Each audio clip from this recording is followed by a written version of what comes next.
Bom, eu vou fazer só uma introdução. A BSW Tecnologia, ela tem 32 anos de mercado, tá? Nós trabalhamos com espectrômetros de emissão ótica. Muitos aqui já conhecem, alguns em breve vai conhecer, e outros, se Deus quiser, se encontrarem na função e começar a trabalhar junto também. O Antônio, né, o nosso saudoso Antônio, que hoje está em nossa memória, foi o fundador da nossa empresa e hoje são sócios deles que tocam e, claro, toda a nossa equipe comercial, a nossa equipe técnica também, que muitos de vocês já conhecem. O espectrômetro, a gente sabe que é um elemento muito importante para o controle, a qualidade do fundido, né? Tem gente que usa o espectrômetro na entrada da matéria-prima, durante o processo, após o processo também. Então, sim, sem dúvida nenhuma, é um equipamento muito importante para você ter um controle do material, controle da qualidade qualidade química do material. Trazer ainda mais desempenho no dia a dia, como que você pode extrair mais qualidade ainda da sua análise e confiança com isso também. Vamos lá, Paloma?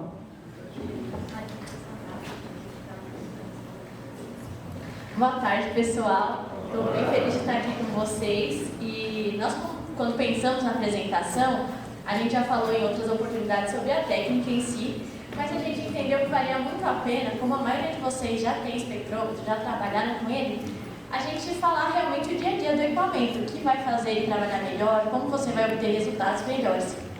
Então é isso que a gente vai apresentar. Então, pode passar. Pode ir ao outro slide.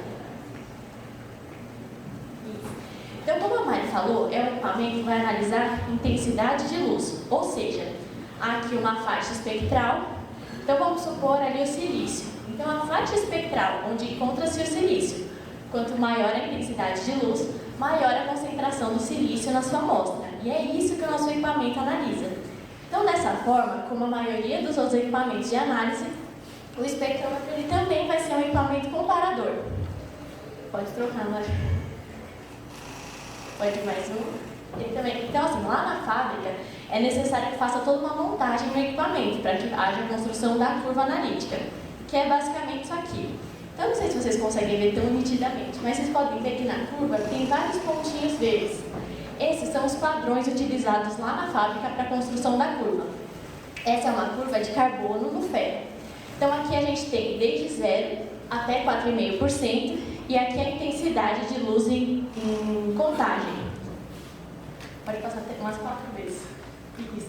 Então, aqui nesse exemplo, a gente vê que uma contagem de 600 em intensidade gera mais ou menos 1% de carbono na concentração dessa amostra aqui específica. E aí, aqui para a gente ver uma forma mais geral, aqui é o programa analítico do Q4 TASMA, os equipamentos que nós representamos, o carbono no ferro fundido. Então, o carbono ele vai desde 1,7 até 4,5. Então, lá na fábrica, quando a construção da curva, ele vai abrangendo todo esse range com padrões primários. Então, vamos dizer assim, a gente vai ter um padrão 1 para a faixa de 1,7%, aí um padrão mais 1,5%, próximo a 3%, até chegar ao padrão de 4,5%, que é a faixa máxima. Então, todo esse range precisa ser abrangido pelos padrões durante a construção da curva de análise.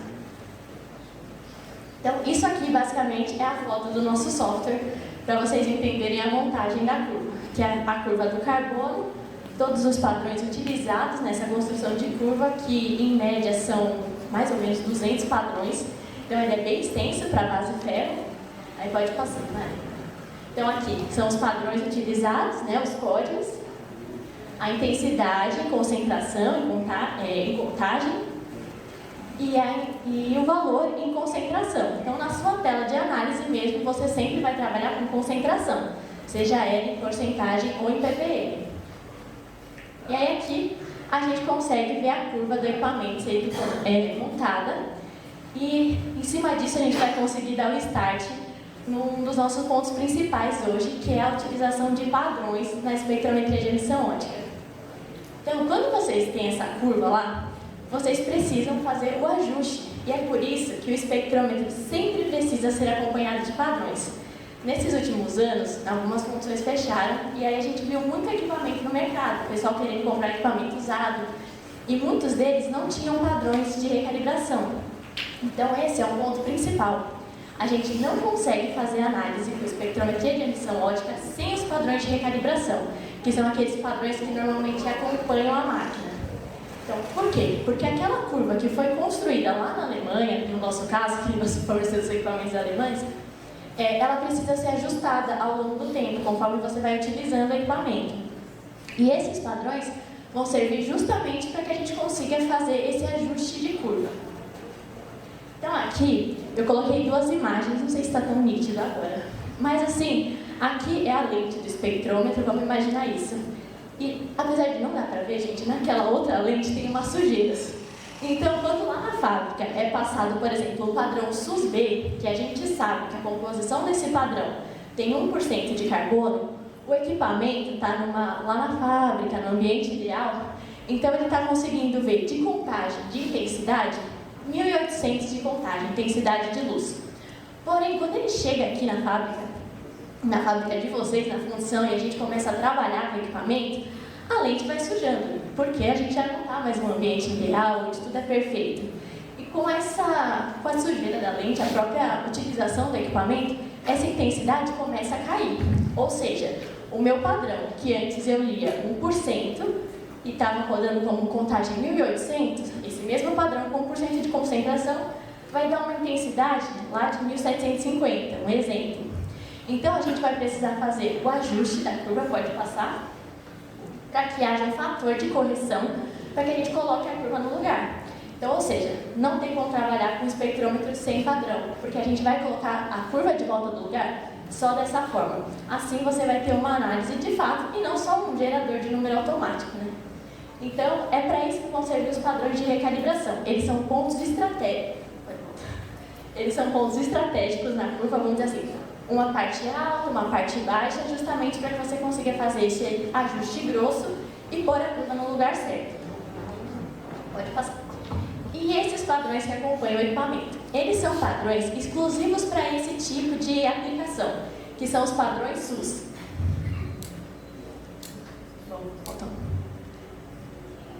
Eles são destinados, gente, única e exclusivamente para fazer a recal do equipamento. Alguns chamam de recalibração, outros chamam de caos, de estandarização ou de ajuste de drift. Mas é basicamente um dos padrões que a própria máquina pede para vocês passarem durante a recalibração. Então, eles vão servir só para essa finalidade, pessoal. Porque eles não são padrões certificados. Eles não têm um certificado rastreável, eles são mesmo um guia. Então, assim, se lá na fábrica, aquele padrão deu 2% de silício, aqui ele vai dar esse mesmo 2% de silício. Então, ele vai ser um guia para você fazer esse ajuste da máquina. E o que eles precisam ter? Basicamente, eles precisam ser um padrão com alta homogeneidade, justamente para que não haja erros. Então, esse é o padrão SUS, que acompanha a máquina. Aí aqui, só para vocês terem uma ideia, é o que a gente chama de certificado de um padrão SUS, que nem é um certificado em si.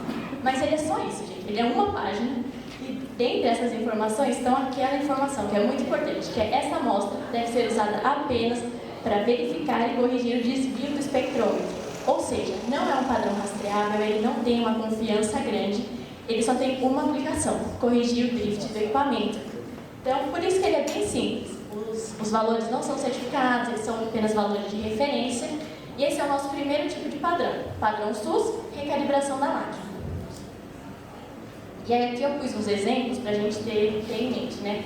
O RH18 é um padrão SUS, o RN19, para quem trabalha com alumínio, RA10, 18, 19, RC são os padrões de cobre. E para quem tem equipamento bem mais antigo, a gente usava o SUS com letra, né? SUS-C, SUS-D, para quem já trabalhou com verde, aqueles equipamentos bem antigos. Então, mas basicamente são esses. E aí a gente tem o segundo tipo de padrão, que é o padrão RM ou secundário, que são os padrões que, vamos dizer assim, são amostras com valor reconhecido, com valor de referência. Eles vão ter a função de checagem do seu equipamento. Ou seja, você fez lá a recalibração do equipamento, passou os padrões SUS para recal, e aí você quer saber se o equipamento vai ter um bom desempenho, se deu certo a sua recalibração. Você pega um padrão próximo à sua faixa de aplicação, por exemplo, trabalho com ferro fundido. Vou pegar um padrão de ferro fundido, que pode ser uma amostra secundária, um padrão mesmo secundário, e passo no meu equipamento para fazer a checagem da minha curva para ver se ela está ok. Estando ok, eu ponho meu equipamento para funcionar.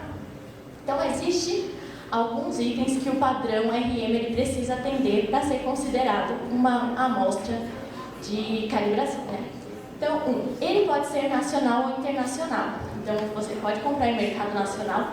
Hoje nós temos bons fornecedores nacionais de padrões de padrão secundário, né, padrão RM, mas eles também podem ser internacionais. Segundo item é que ele pode ser feito internamente, ou seja, se você tem lá uma faixa que é mais difícil de encontrar, mas vocês desenvolveram uma bolachinha confiável, vocês analisaram umas 3 empresas próximas, deu um valor ok, pode ter esse como uma amostra de checagem ou um padrão secundário, isso pode ser também. Até porque não são todos que não possuem, mas eles não precisam possuir rastreabilidade. Então, justamente por isso que ele pode ser fabricado internamente. E por último, o certificado tem pouquíssimas informações. A gente vai ver o certificado juntos para a gente conseguir analisar legal. O que eles precisam ter, esses padrões secundários? Alta homogeneidade, uma vez que você vai tocar sua produção, né, em cima daquilo, então isso é muito necessário. E ele precisa ter os testes interlaboratoriais, ou seja, você não pode só analisar na sua empresa e ter aquilo como padrão secundário. Ele precisa ser analisado em diferentes empresas para você conseguir ter esse padrão secundário. E 2 pontos que são bacanas da gente falar. Gente, eu falo rápido pra caramba, né? Agora eu peguei aqui. Mas se vocês não estiverem entendendo, no final a gente tem um tempinho de dúvidas e a gente vai conversando. Então vamos lá. 2 pontos que são bons a gente falar é que os padrões RM internacionais, eles têm um custo de padrão primário, padrão CRM. Então, muitas vezes as pessoas ligam lá na ABS e falam, não, eu preciso só de um padrãozinho secundário, mas a aplicação mesmo é para fazer o ajuste do equipamento. Então, gente, sempre avalie isso, porque padrão RM nacional tem um custo bom e o padrão que você fabrica na sua própria companhia é melhor ainda. Então, sempre quando você pensar em preciso só de um padrãozinho secundário, é bom avaliar o preço, porque os internacionais têm um custo alto. E eles, em algumas aplicações específicas, a gente não tem padrão primário. O exemplo é, por exemplo, padrão de ferro cromo, ferro níquel. Então, em alguns casos, a nossa melhor opção vai ser o padrão RM internacional, porque ele tem alguma rastreabilidade, não é a ideal, mas vai ser o melhor do que nada, sabe? Então, é uma possibilidade também. Então, vamos lá. Até agora a gente viu o SUS, padrão de recalibração, e o padrão RM secundário, que vai tocar a sua produção, vai te dar uma checagem boa. E aí, aqui, são 2 exemplos de certificados de padrão RM. Gente, eles não têm uma norma de fabricação. Ou seja, o certificado deles pode ter ou não ter várias coisas. Então, assim, num caso da Brahmer, ele é um certificado com o nome certificado mesmo. Não é todo mundo que tem isso. Então, aqui ele fala que é um material de referência, um RM, o que diz que ele é secundário. E aí ele tem tanto a composição química do padrão, quanto os valores do desvio. Já o padrão secundário da ABAS, por exemplo, ele já não vai ter como título dos valores certificados, ou seja, ele não é certificado. E mesmo os valores, tá vendo ali, uma composição aproximada. Então, assim, você não tem rastreabilidade nenhuma com esse padrão, por exemplo. Então, por isso que nós falamos, em alguns casos faz sentido ter uma amostra interna de controle. E aí aqui, em ambos os certificados sempre está escrito, né, que esse padrão não pode ser confundido com o padrão primário CRM, justamente porque o que faz o padrão CRM ser diferente é a rastreabilidade dele, que a gente não encontra nesse tipo de padrão. Falamos de 2 e agora a gente vai falar do terceiro, que são os padrões CRM, que são os padrões primários, que são tudo que a gente precisa para viver bem numa análise de espectrômetro. Por quê? Ele vai ser destinado para a gente fazer o ajuste fino do equipamento. Se no SUS a gente faz o ajuste grosso, então aqui, ó, vamos pensar que a gente, aqui a faixa, o programa analítico do aço baixa liga no Q4. A gente tem uma faixa bem extensa no carbono, por exemplo, ó, ele vai de 0,001 até 1,5%, uma faixa bem ampla. E os padrões SUS de recalibração vão fazer aquele ajuste grosso, um ponto alto e um ponto baixo da curva. Mas, por exemplo, você trabalha com aço 1020, que está ali pela faixa de 0,20% de carbono. Então, o ideal é que você faça a aquisição de um padrão primário nessa faixa, para que te dê segurança nessa faixa específica da sua curva analítica. Isso é o que vai trazer, de fato, uma segurança para a sua análise naquela faixa específica. Porque ele vai te trazer mais precisão e uma forma melhor de controlar a sua produção. E por que o padrão primário é tão importante? Porque, eu não sei se algum de vocês atendem a ATS, mas todo mundo acho que teve a questão de calibração 17025 para espectrometria de emissão ótica, se vocês atendem essa norma. E foi um boom, todo mundo precisava desse tipo de calibração. E para a espectrometria de emissão ótica não existe calibração RBC, porque acaba que é uma técnica com muitas variáveis. Então, se você não tem um órgão de qualidade, você perde a calibração. Se o seu ar-condicionado varia muito de temperatura, você vai perder. Então, é necessário. Então, justamente por isso a gente não tem uma calibração RBC. E o que nos traz rastreabilidade para a análise é única e exclusivamente padrão primário. Então, por isso que eles são tão importantes no processo. E aí aqui, alguns itens que ele precisa atender para ser, de fato, um padrão primário. Então, primeiro, ele precisa ser internacional. Hoje, nenhum fabricante nacional de padrão é certificado CRM. Todos eles são só RM secundário. Então, ele vai ser internacional, vai ser necessário a importação do padrão. 2, ele vai ter um certificado reconhecido por órgãos nacionais. Pode ser institutos de medidas ou o próprio governo federal de alguns países, mas ele vai ter esse selo de acreditação. Eles também vão possuir rastreabilidade, ou seja, os padrões utilizados para a calibração dos equipamentos que certificaram o padrão vão estar presentes no certificado desse padrão. Eles têm um procedimento de fabricação e certificação específico, que é a 17034, que é uma ISO, e fora várias isoguias que eles também têm, que é a isoguia 35, 30, 31. Então, existe uma série de métodos necessários para a fabricação de um padrão CRM. Eles precisam ter o teste de homogeneidade, existe uma norma específica para isso, e eles precisam ter a incerteza controlada para que te gere menor variação no seu processo, no seu procedimento de análise. Então, esses são alguns itens que eles precisam ter para ser um padrão CRM. Só que, gente, existem muitos fabricantes de padrões CRM, né? Eu acho que quem já procurou sabe que, assim, tem fabricante na Índia, na China, na Rússia, em tudo quanto é lugar. Então, nem todos os padrões que são primários CRMs vão atender, por exemplo, a 17025. Então, quando você for adquirir um padrão, é importante você falar todas as necessidades que o seu processo tem. Porque isso vai ser bem importante na hora de escolher um fabricante ideal para o padrão ideal para o seu processo. E aí, padrões que você não precisa se preocupar. São os padrões que são fabricados pelos laboratórios metrológicos internacionais. O padrão da NIST, da ECRM, eles são o suprassumo dos padrões. Então, sempre que um padrão for dessas marcas, ele vai ser primário, ele vai atender a 17025. Tá certo? E aí a gente vai analisar juntos um padrão, um certificado de um padrão primário, para vocês terem uma ideia de mais ou menos como funciona. Então, ele vai ter a identificação, que é um padrão CRM, que é um material de referência certificada. E, gente, essa é a única forma de você entender se ele é um padrão primário ou não. Ou vai estar escrito CRM no certificado, ou vai estar escrito RM. Então, essa é uma. A incerteza tem que ser controlada, né? Para diminuir a variação do meu processo. E as normas que esse padrão atende vão estar descritas no certificado. Nesse caso, ele foi feito conforme a isoguia 30, 31 e 35. No padrão primário, também é necessário que ele seja analisado por técnicas diferentes. Ou seja, ele não pode ser analisado só via espectrometria de emissão ótica. Então, nesse caso, nós tivemos 17 técnicas diferentes. Sendo a primeira combustão, que a gente conhece como o analisador de carbono e enxofre. A segunda, a difusão, que é o analisador de oxigênio, nitrogênio e hidrogênio. Mas também tem via úmida, absorção atômica, raio-x. Então, diversas técnicas são utilizadas na validação desse certificado para que se faça um padrão CRM. E não só as técnicas, eles precisam ser analisados em laboratórios reconhecidos.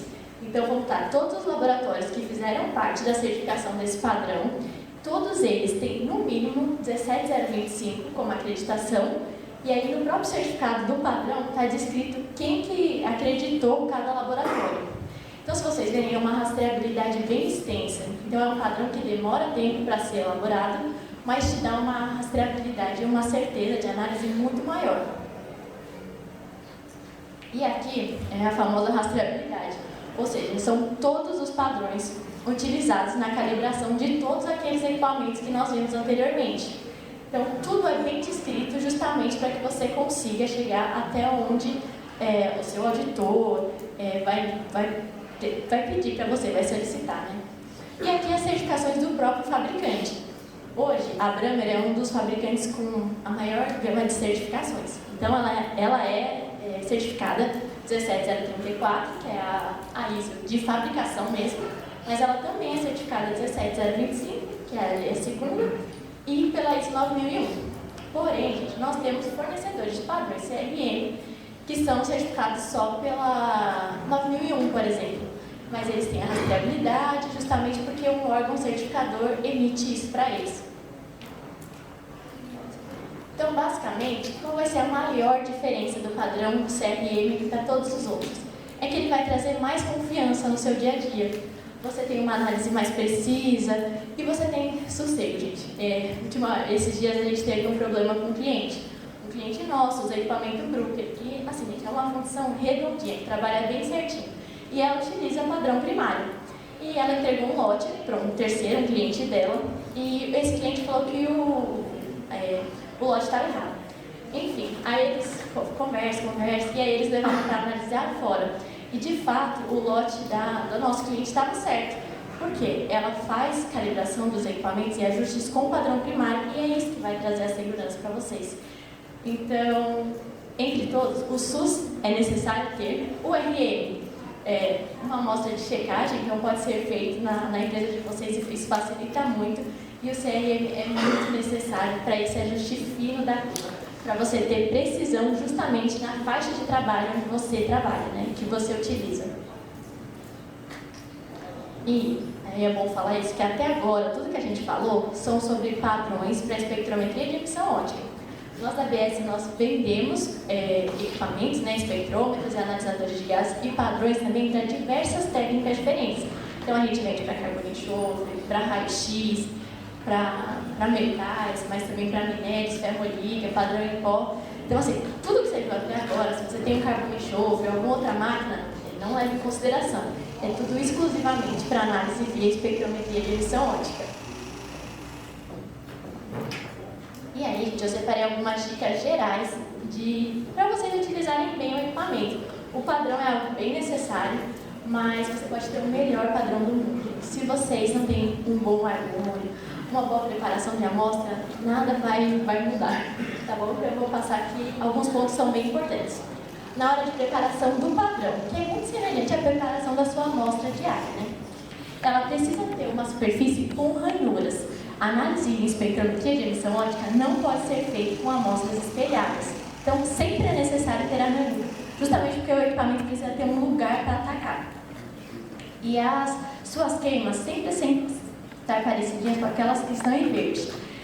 Queima, assim como essa que está um xizinho, que a gente chama de queima branca, ela não é uma queima válida.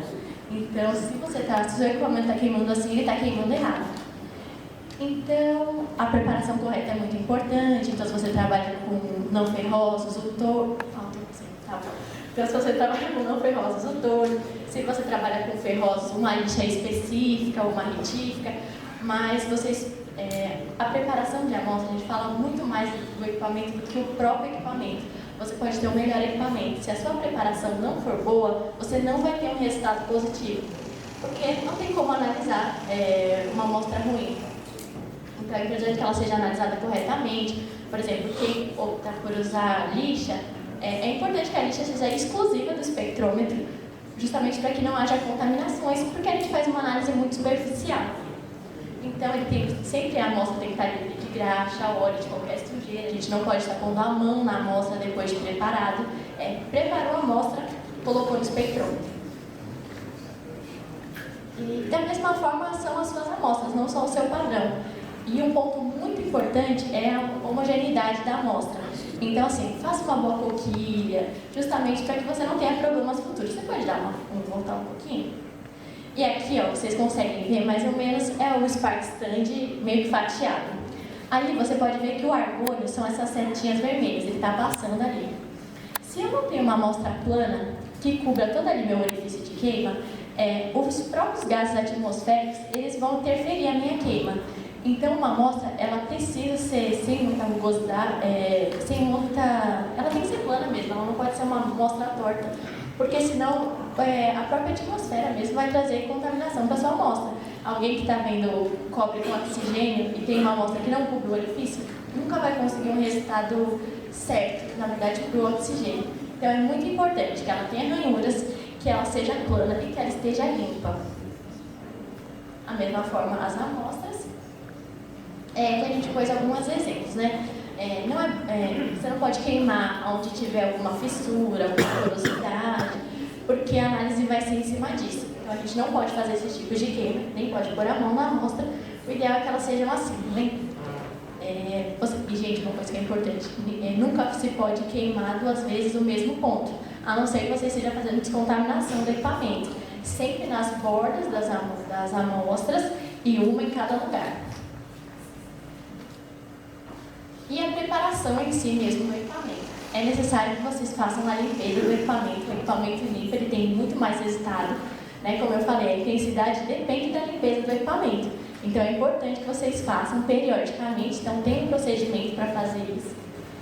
É importante que vocês façam periodicamente também a recalibração, que é aquilo que a gente falou que vocês precisam fazer com os padrões SUS. E a descontaminação do equipamento. Então chegou na função, para colocar o equipamento para funcionar, que passou a noite inteira parada, é ideal que faça umas 3 análises ali numa amostra com tudo bem baixinho, né? Uma amostra de ácido baixinho, justamente para que faça a descontaminação do equipamento e só então vocês comecem a considerar as novas análises. Então isso é bem importante. Utilizar um argônio de qualidade, espectrômetro sem um argônio de qualidade não vai te entregar bons resultados.